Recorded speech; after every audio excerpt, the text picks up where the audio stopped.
Structuralism, the social constructivism of strengths-based feminism and attachment theory. You're recording. According to Practice Standard 5 of the Australian Association of social workers are to use scope within a professional knowledge framework informed through critical understanding of contemporary societal lives in Australia.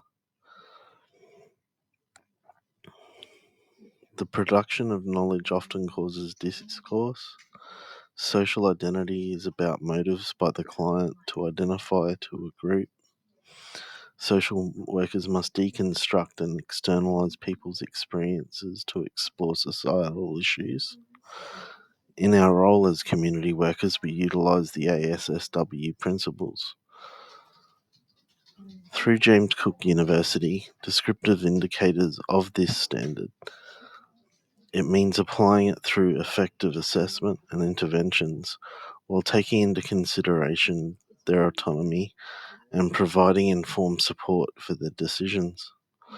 Not only is this practice person-centered, but it also requires the social workers to use effective narratives and solution focus for the person's cohesion, empowerment, and change.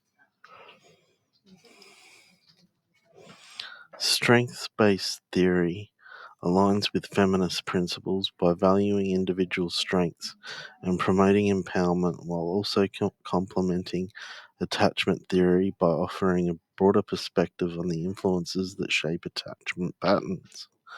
Feminism contributes to a critical lens and to both theories, encouraging a more inclusive exploration of gender dynamics and power structures. By recognizing the interplay between these frameworks, we can better understand how strengths, gender roles, and early relationships collectively shape the individual's identity, behaviors, and relationships within a diverse and complex social landscape.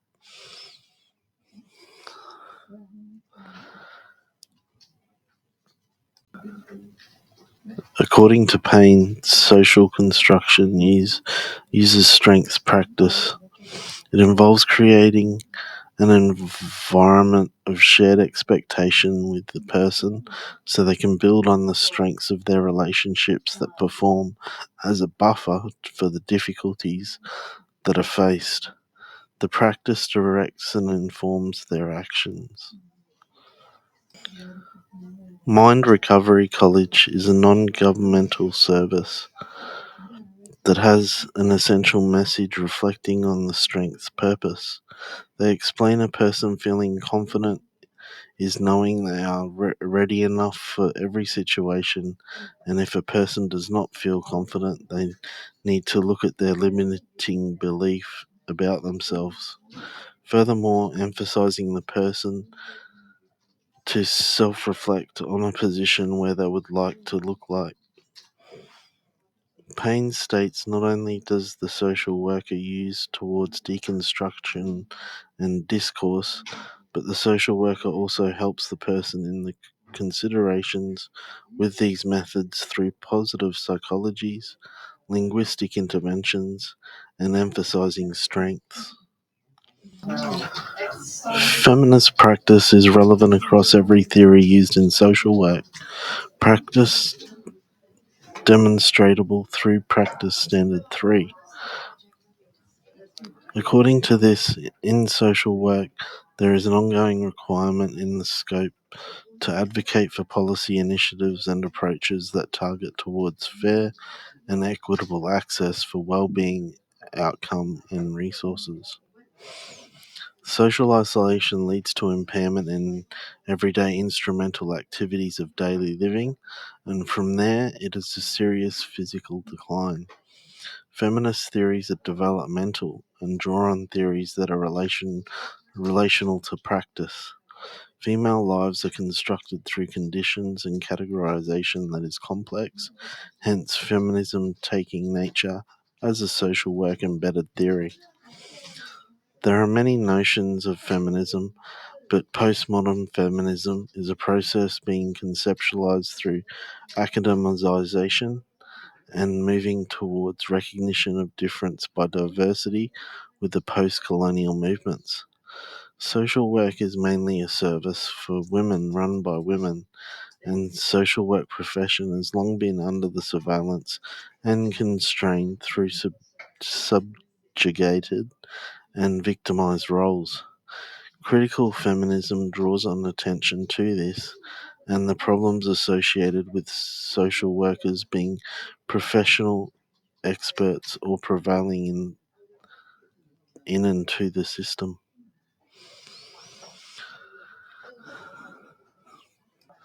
According to Payne, feminism principles of cohesion, empowerment, and change exist across most social work theories. Strengths based theory also draws on feminism principles, with the focus being on strength, not deficit, power with and not over people, learning growth and transformation, encouraging helping activity, and seeing the community as a source of resources.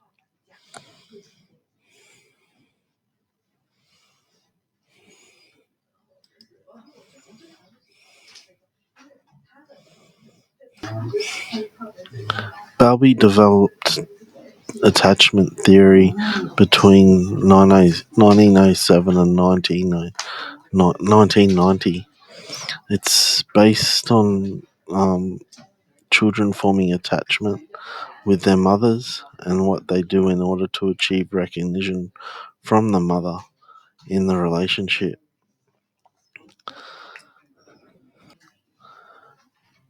According to Renoff, critical mental health practice focuses on the circumstances of a person's mental health and the pervasiveness of discourses that frame the assessment and treatment responses. Understanding attachment theory assists social workers contextualize a person's establishment of respectful relationships with families and the wider community to support change and offer a life course perspective. According to Howe, fear and distress in an environment activate an inbuilt physiological system. Bowlby's theory and work identified this as an attachment system when once activated causes attachment behaviors. These behaviors relate with relationship security when observed in adults. The key to any social work practice is thinking theory for practice and vice versa. People from diverse cultures are sensitive beyond the culture they are from because of the culture they are in, which gives them self awareness of the need for greater effectiveness from the community with inclusion. Processes involved in the production of knowledge cause discourse in communities because they are closely entangled with power negotiation. This affects interpretation when services and personnel convey information at a grassroots level, because power is also about legitimization. Social identity theory relates that the motive for a person to identify to a group is because it increases their self esteem and inherent worth.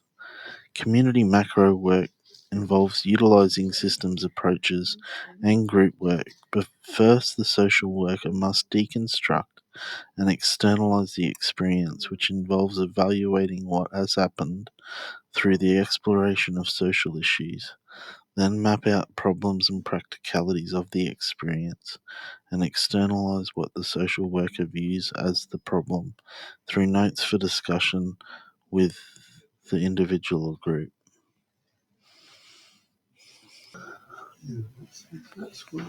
The political philosophies behind all social work theories involve social cohesion, empowerment, and social change.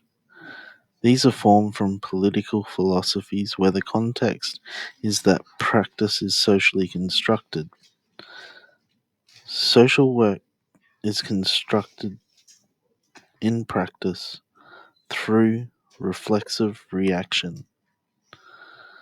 There's debate and practice between workers, agencies, and clients, and the relationship that exists. This is a continuum, and the social constructive ideas that the social worker uses emphasizes change is always possible, a slow process, and often emphasis is maintained on stability rather than change. Social workers must be careful with limitations of social work theories and practices also, especially with the language used, because categorizing people causes problems and it aligns with difference and disrespect. Different places will differ with the preferences of the language they use, and theories must be adapted and practices towards this. It's important to always utilize this and what's common in the settings of the locus. Social work theory and practice theory operate within the social worker, and there's a constant evolution and influence between theory and practice. Change is possible in social work using this. Frameworks help the social worker be accountable, self-disciplined, and professional. All social work activities generate practice theory. The social construction of social work theory and practice theory, and what's debated between, forms of politics. Groups within the social work context contend to get influence for their practice.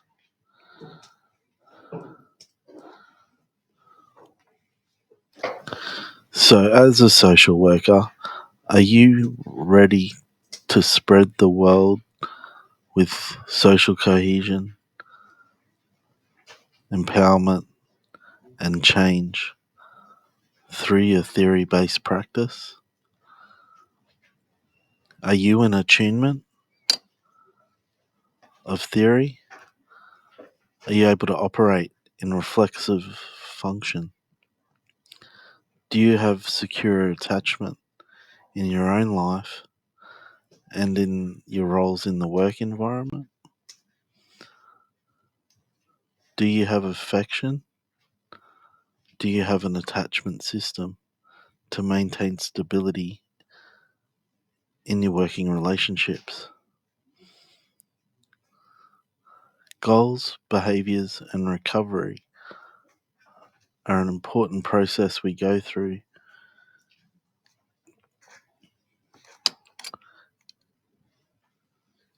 Relationship security and empowerment reflect attachment theory. I hope now you see how attachment theory, strengths-based practice, and feminism relate to practice and the code of ethics and practice principles. Thank you for listening to my presentation.